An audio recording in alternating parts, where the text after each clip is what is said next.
environmental issues the company has to deal with and help squeeze out those issues. And he's driven whole new product lines around solving other people's environmental problems. And I think that's what the smart companies are doing. Okay, so DuPont is one that you... DuPont is a great example of a company that's really done a lot. I mean, the poster child of the new sort of green business might be Jeff Immelt in GE.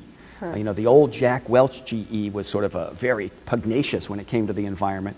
And Jack Welch in the environment, if you put it into the internet, your sites you will pop up are all around polluting of the Hudson or Housatonic rivers, which Jack Welch fought the EPA over for a long time.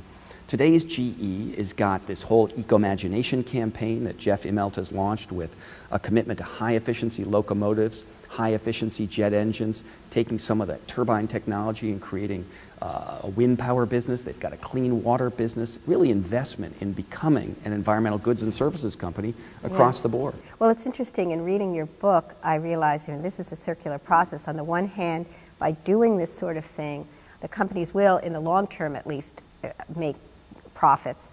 But in the short term, they also have a good public relations element. As people have become, as you said, more responsive to this, they look at these companies more, in a more kindly way. As a result, that's good business. Absolutely. So beyond cost-cutting, risk management, and new lines of products that help solve customer problems and drive revenues, a lot of companies are seeing this as good branding, good for the image. And GE's the case in point. It's suddenly turned around from being seen as a bad actor on the environment to being, you know, a good company. It shows up on all the best green brand lists now. So credit to Jeff Immelt for having turned his business in a new direction, and the public does feel better about it. And I think, you know, we've got a whole lot of companies out there now who want to connect certain segments of the population who are very environmentally focused, young people in particular, who are trying to build an environmental or green dimension into their brand. I mean, I guess the only fear one would have is that some of this would be just cosmetic. Well, there's a whole world of worry around what we call greenwashing, which is people are greenwashing is the term. Greenwashing is the term of art. You know, the whitewashing, covering up with a kind of green facade that's not backed by substance. But I have to tell you, I am not that worried. We live in a very transparent world. There are all sorts of self-appointed watchdogs, from environmental groups to individuals, who are looking to see whether companies are backing up their environmental claims with substance. And those that don't get shown up quickly, and they get exposed on the internet, they get trashed in the media. So it's very hard to be superficial in your environmental commitment. It's too easy to tell apart serious action from real greenwash. So it's easier to see through environmental duplicity than it is economic duplicity? I think so. And there's a lot of watchdogs, both official and unofficial, that are able to understand the environmental arena, that pay attention, that care. I think one of the challenges in the economic realm was that so few of us could figure out what was going on. It was extremely complicated. But the environment's got a lot of stuff that's pretty straightforward. If there's a factory with smoke belching out of the stack, people notice. If there's an orange flow out of the end of the effluent pipe, people notice.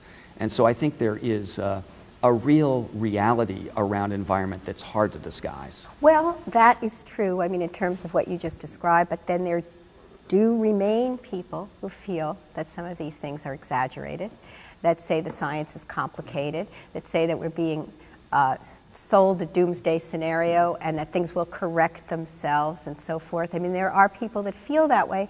How do you respond to that? Well, I think, you know, the big debate has been around climate change, where you still have some doubters. But the truth is the scientific consensus is very strong that the issues are real, and we don't have to pin down every detail with certainty to know that we have a big enough issue that needs to be addressed.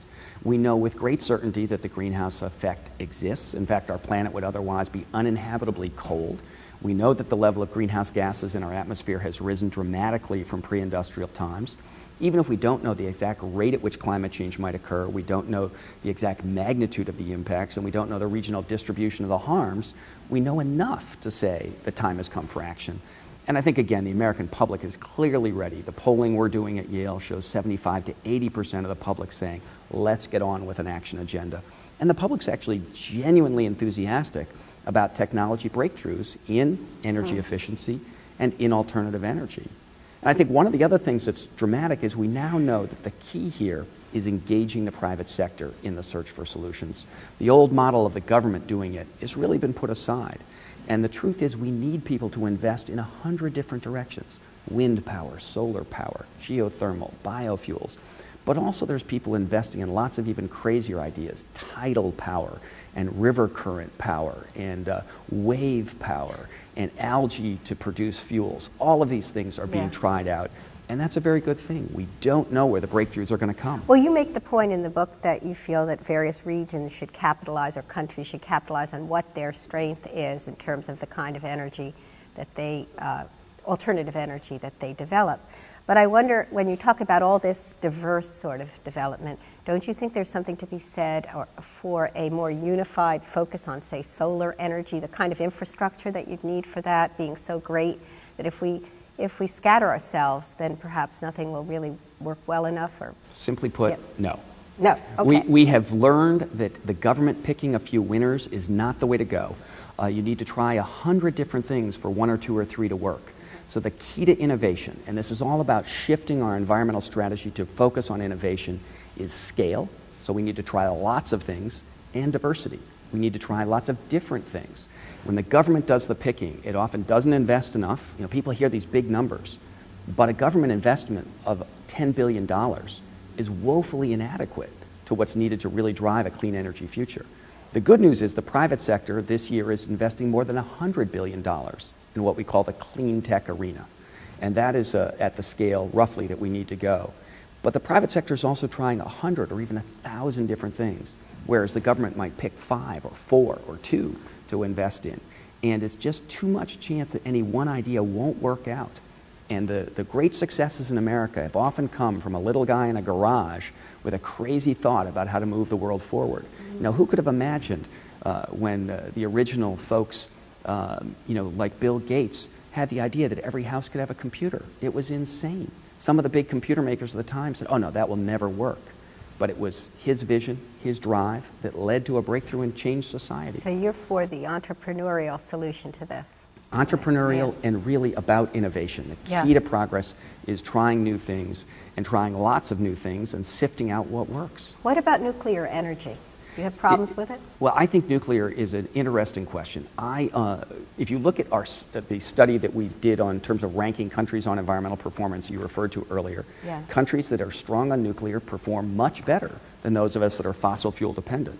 So France, which has otherwise got some real attitude problems around the environment, does well because their electricity is 80+% from nuclear power. So I think there's real value in nuclear power. But there are challenges. We're going to have to be much more serious about the waste disposal issues, about the safety issues, and frankly about terrorism. And my view is we should put nuclear on an economic equal footing with other options and see if it can compete. Okay. Well, developing countries now. I was just in China, and I was struck. In Beijing, they were recycling, or they said they were recycling. When I went down the Yangtze, there was evidence of reforestation. Is this for my benefit as a tourist, or do you really think developing countries, and China in particular, have gotten on the bandwagon here? Well, I think the developing world has come to understand this new model that I talked about earlier, and that is to say that good economic policy goes hand in hand with good environmental policy, and that if you want to make economic progress over time, you've got to invest in the environment and vice versa. So I think that lesson has become increasingly clear. And the Chinese have certainly learned it. They have lots of environmental problems that are going to have to be addressed. They're starting to choke in their own cities on the pollution that is there.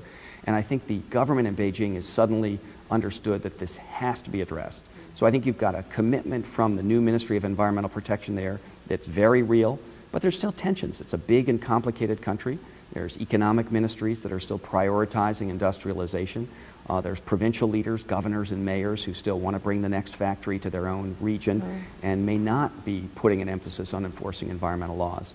But I'm optimistic. I think the Chinese are serious about this, and over the next decade you'll see them investing tens of billions of dollars in building out the kind of infrastructure that's needed to address pollution control. And of course being on the world stage now and having this public relations element we've mentioned becomes very important. The Olympics were a huge gain, not just for China's image to the world, but for the Chinese people who suddenly had a government that had to take seriously their own life, experiences. You work in a university and you speak a great deal at universities. Talk about how the university can take a leading role, both from the point of view of teaching and I guess in modeling in some sense a certain kind of environmental awareness. I think universities are a critical place for breakthrough thinking. And if you take my model seriously around innovation, universities are critical places for fresh thinking to break through, for new ideas to be tested, and then transferred into the industrial sector for commercialization.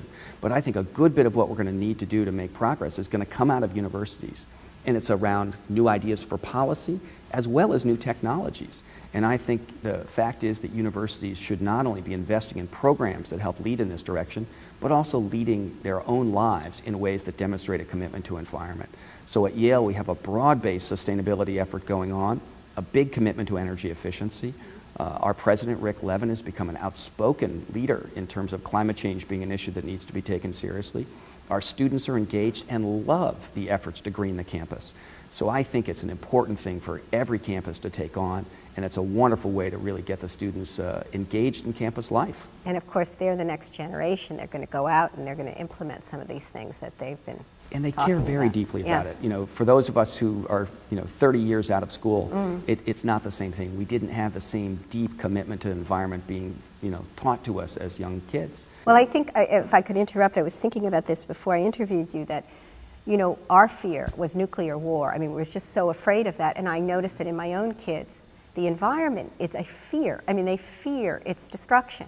And it's, of course, a different sort of fear, because this would be a little bit more gradual. But, I mean, it's genuine fear, and I think that, in a way, it's healthy that they're fearful. Well, you realize that in our generation, the whole sort of spectrum of the Cold War overshadowed our lives and sort of dominated how we thought about the world. I think the prospect of a climate crisis that will render the world deeply difficult to live on is a serious one. And kids these days say it's not good enough, we're going to have to do something different. And I think a lot of them are now committing their lives to helping be part of the solution. So you're optimistic. I am a short-term pessimist. I think we have some tough issues in front of us. Yeah. I do not think the next year is going to be a pretty picture. I think we've got a really tough sledding to go through in terms of getting the U.S. government to address climate change. We've got a Congress that seems broken down on the issue. But I am optimistic over the longer term. I really think as we shift to a clean energy future, we're going to change the game that America is playing. We're moving from a drilling for oil world where we just can't win because we don't have enough of the reserves to an innovation-centered policy where we are great. Now, this is what America's good at. Technology development is where we really have our best strength. So what Saudi Arabia is to oil, America is to innovation, and that does give me great optimism. Well, thank you so much. I feel optimistic talking to you. Thanks, Thank you. Daniel Esty, for joining us. Pleasure to be with you. And thank you for joining us today at the Drexel interview.